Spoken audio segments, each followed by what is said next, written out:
வணக்கம் நண்பா. இன்பம் துன்பம் இரண்டும் சேர்ந்ததே வாழ்க்கை. நம்மை படைத்தவன் துன்பத்திற்கான தீர்வையும் நமக்கு தந்து இன்பத்தை அடையும் வழியையும் காட்டுவான். துன்பங்களை தன்னம்பிக்கையோடு எதிர்கொள்ளுங்கள். அதை கடந்தால் இன்பம் உனக்காக காத்திருக்கும். இன்பத்தில் துன்பம், துன்பத்தில் இன்பம் இருக்கும். இதுவே இறைவன் வகுத்த நியதி. அதனால் நம்பிக்கை ஒன்றே துன்பத்தை கடக்க தேவையான ஒன்று. நமது ஆசைகளையும் ஒரு அளவாகத்தான் வைத்திருக்க வேண்டும். அதுவே ஒரு சிறந்த வாழ்வை தரும். அளவுக்கு மிஞ்சினால் அமிர்தமும் நஞ்சு என்பார்கள். உங்கள் ஆசைகளை எல்லையற்று போய்கொண்டே இருந்தால் இருப்பதில் நிம்மதி இருக்காது. வாழ்க்கை சலித்து போகும். அளவாக ஆசைப்பட்டு அதை அடையும் போது நன்றி உணர்வுடன் அதை ஏற்றுக்கொள்ள வேண்டும். அதுவே இன்பம். பிரச்சனைகளை நம்மை உடைக்க வரும் சுத்தி போல் எண்ண வேண்டாம். நம்மை செதுக்க வரும் உளி போல் எண்ணுங்கள்.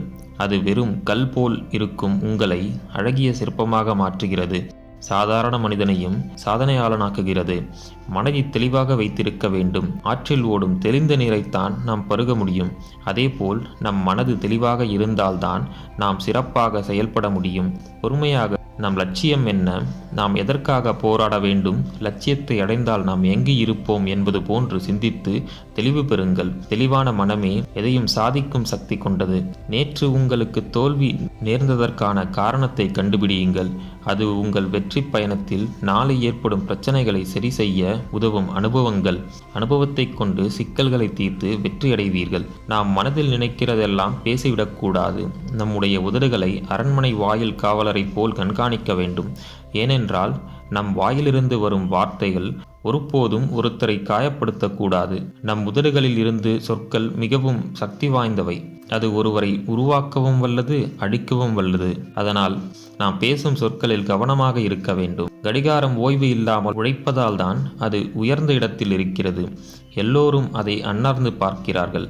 நீயும் உனது லட்சியத்திற்காக இடைவிடாது உழைத்தால் நாளை இந்த உலகம் உன் வெற்றியை வியந்து பார்க்கும். சூரியன் எழும் முன் எழும் மனிதனே வாழ்க்கையில் உயரத்திற்கு செல்கிறான். தன் கடமையை நேரத்திற்கு செய்பவனே வெற்றி பெறுகிறான். துன்பங்களை நீ எதிர்பார்க்காமல் உன்னை வந்து வாட்டுவது போல இன்பமும் வந்து உன்னை மகிழ்ச்சிக்கு உள்ளாக்கும். துன்பத்தை கண்டு வருந்தாதே, அது கடந்து போகும் என்று உணர்ந்து நம்பிக்கையுடன் இருக்க வேண்டும். நாளை மகிழ்வான வாழ்க்கை உங்களுக்கு உள்ளது. எதிர்காலம் என்பது 3 காலங்களில் ஒன்றுதான். ஆனால் மனிதன் எதிர்காலத்தில் சிறப்பாக வாழ வேண்டுமென்றால் கடந்த காலத்தை எண்ணி வருந்தாமல் நிகழ்காலத்தில் முழுமையாக ஈடுபட வேண்டும். தனது லட்சியத்திற்காக நிகழ்காலத்தில் உழைத்தால் எதிர்காலம் நன்றாக இருக்கும். வாழ்க்கையில் நாம் உயர வேண்டும் என்றால் மற்றவர்கள் என்ன செய்கிறார்கள் என்று பார்க்கக்கூடாது. அதில் நேரம் வீணடிக்கக்கூடாது. நாம் என்ன செய்ய வேண்டும், நம் இலக்கிற்கான பாதை என்ன என்று முடிவு செய்து அதில் முயற்சி செய்து கொண்டே இருக்க வேண்டும். ஒரு இலக்கை அடைய வேண்டும் என்றால் அதில் ஏற்படும் இடர்பாடுகளையும் வலிகளையும் வேதனைகளையும் சந்தித்துத்தான் ஆக வேண்டும். அது உன் பலம் என்ன, பலவீனம் என்ன என்று உனக்கே காட்டும். முடியும் என்னும் மனப்பான்மையோடு இடர்பாடுகளை கடந்தால் நீங்கள் வெற்றியடைந்து கொள்வீர்கள்.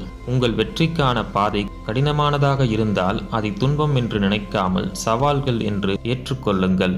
இலக்கை அடைந்தே தீருவேன் என்ற வைராகியத்துடன் போராடி வலிகளுடன் பெறும் வெற்றிக்கே மதிப்பு அதிகம். உங்களின் கவனம் பிரச்சனையை நோக்கி இருந்தால் உங்களுக்கு மேலும் பல பிரச்சனைகள் வந்து கொண்டேதான் இருக்கும்.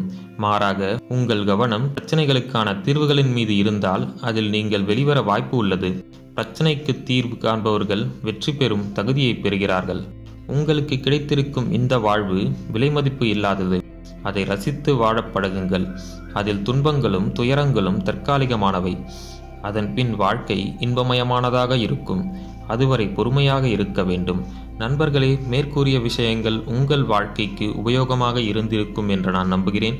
இந்த வீடியோ உங்களுக்கு பிடித்திருந்தால் லைக் பண்ணுங்கள். உங்கள் ஃப்ரெண்ட்ஸ் அண்ட் ஃபேமிலிக்கு ஷேர் பண்ணுங்கள். நம்ம சேனலை இன்னும் நீங்கள் சப்ஸ்கிரைப் பண்ணலனா சப்ஸ்கிரைப் பண்ணி பக்கத்தில் இருக்க பெல் ஐக்கானை ப்ரெஸ் பண்ணிக்கோங்க. நன்றி, வணக்கம், வாழ்க வளமுடன்.